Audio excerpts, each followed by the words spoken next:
klubi. 6. rada Liis-Grete Atonen, Tartu Ülikooli Akadeemia spordiklubi. 7. rada Kristel Luik, Tartu spordiselts Kalev.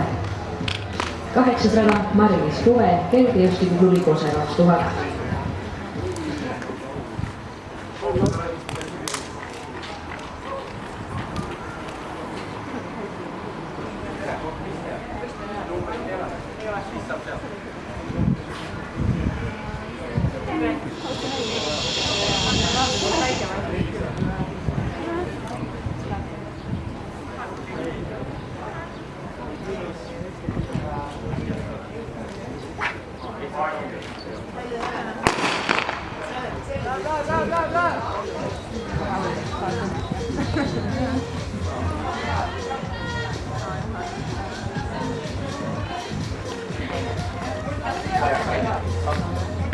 Ja teistest läheb vabama sammuga kiiremini, läheb praegu teistest ette Liis Roose.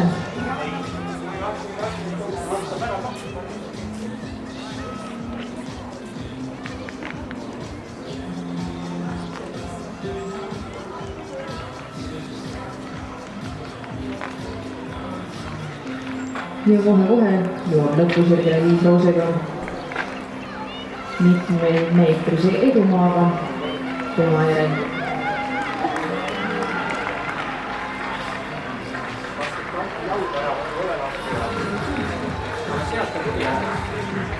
Liis Roose selle jooksuvõidu võtab, teisele napitest finišis Liis-Grete Atonen ja siis